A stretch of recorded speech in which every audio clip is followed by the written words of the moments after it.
42 kilometers, 26 miles, whichever way you look at it, it's the same distance on the way down. And Zandio, Evans, Pereiro, Mazzolini are still the four riders. And there's the Phonak team car now to give them a complete reprisal of what is happening behind. Well, up there in that breakaway is, in fact, Cadel Evans. They don't win too many stages. I think I can name them. Robbie McEwen, Stuart O'Grady, Baden Cook, Bradley McGee, Neil Stevens, Phil Anderson have all won stage of the Tour de France. Anderson was the man for the overall. McGee's worn the yellow jersey as well as Phil Anderson. So too as O'Grady and Robbie McEwen these days.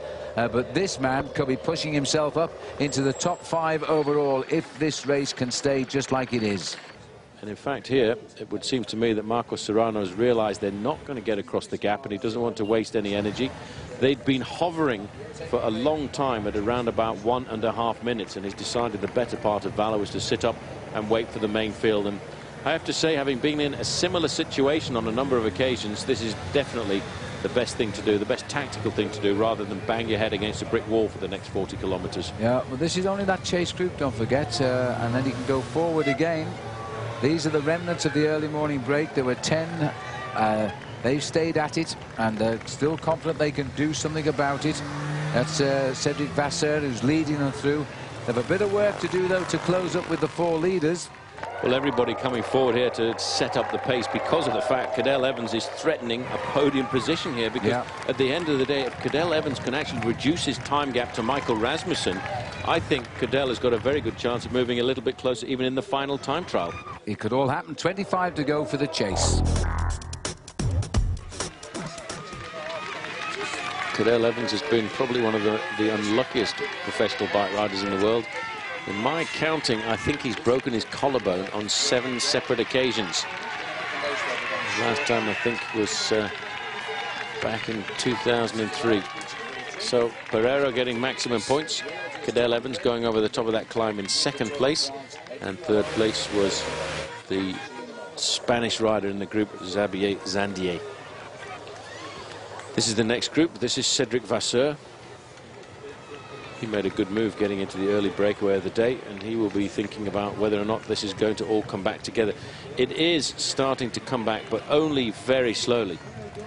Well, in the original breakaway, Vasseur, who won at Chartres a few years ago now, one of only 2 riders in the breakaway who's ever won a stage of the Tour de France. The other one was Fletcher, won at Toulouse. There's the times, 1:52 and 4:35, I think it was. They have, the chase is having its effect. They are cutting into that breakaway. Cadel will still gain time. At the moment, he would go up to 7th place overall. Well, Philippe Gilbert's just jumped away from this group, and the other guys kind of looked the other way, attacked so aggressively.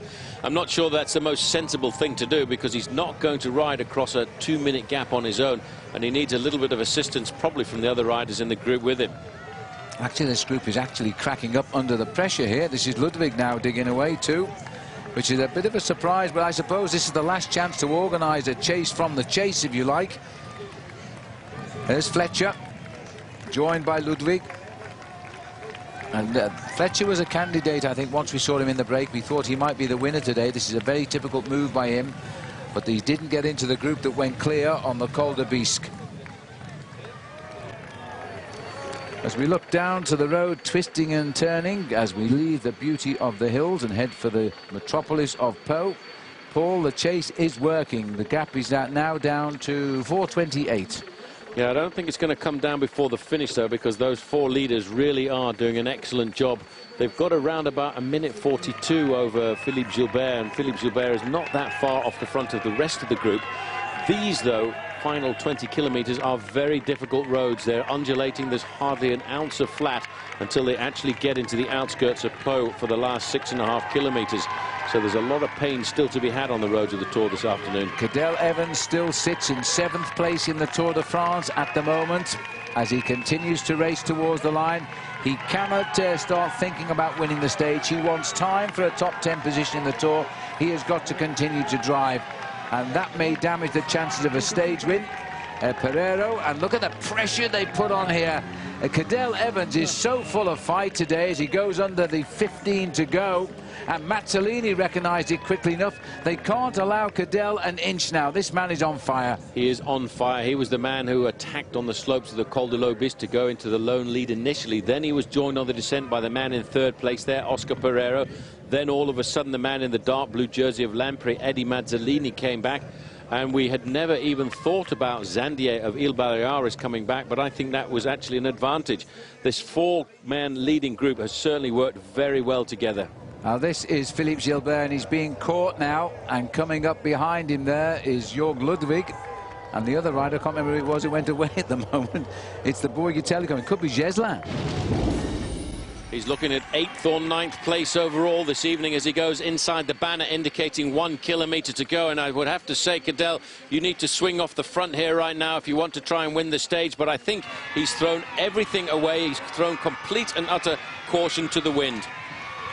So as they go towards the line now, they're heading around the square here. Cadel Evans, he has to do this. It will cost him a stage win. Look at his face. Every second counts. He wants a top 10 finish in the Tour, in his first ever Tour de France. At the moment, he's sitting on 9th or 8th place. He's no choice but to drive, and the others are saying, great, then we'll take him on in the sprint. Mazzolini's never won a stage in this race. Pereiro hasn't. Neither, of course, has Zandio, because Zandio's riding his first Tour as well.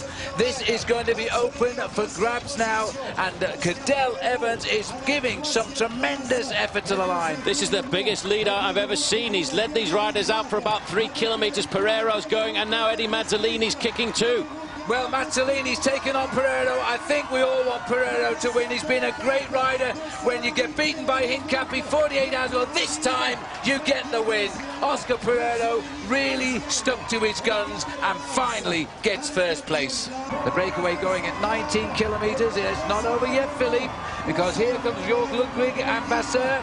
He just gets over the line, 5th for him, and it would be, I think it was Geslin taking 6th in the end as well.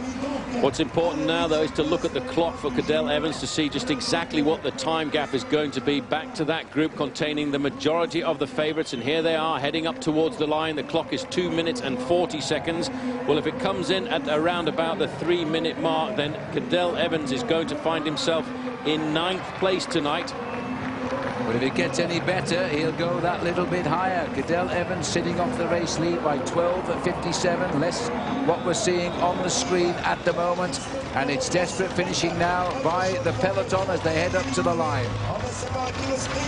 Well, it's gone over the 3-minute mark. It's 3:08, 9:10. It's adding up quite dramatically here, and we still haven't quite got to the line. The French champion looking for a little bit of glory here. Fedrigo trying to get himself across the line in first place. It's Clemesso over on the right-hand side, but it's Laurent Brochard through the middle who's going to finish it off there for Boygue Telecom, and that was for about 14th place on the day.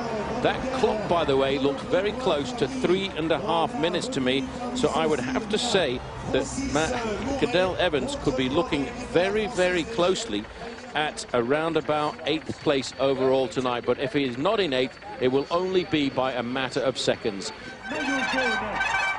Sí, yo creo que el equipo FONAC trabajó muchísimo durante este Tour de Francia.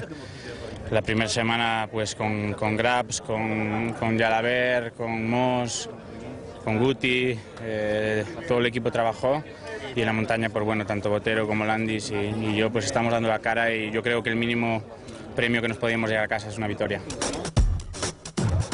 I've had a really rough last 2 years, and a lot of people are forgetting what sort of rider I am, and you know, I always believed in myself, and some people really believed in me, and I really thank them for that. This is all for the people who believed in me.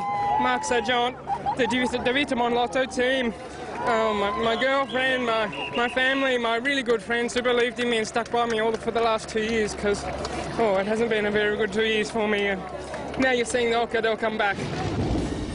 It's always nice to get through the mountains, you know, especially the second set of mountains. You know that at that point you have a few intermediate days and potentially dangerous days, but the big days and the big difficulties are done. He was runner-up to George Hincapie on the road to Plat d'Aix 2 days ago, but Oscar Pereiro put in a brave and gutsy performance to claim the prize over Xavier Zandillo. Eddie Mazzoleni, and hats off also to Cadel Evans, fourth today. And the question is, has the Aussie come of age as a Tour de France rider?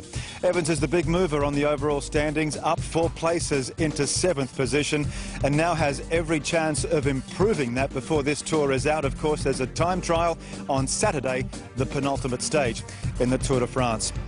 It's back on the flat roads tomorrow for stage 17. Hope you can join us. We'll see you then.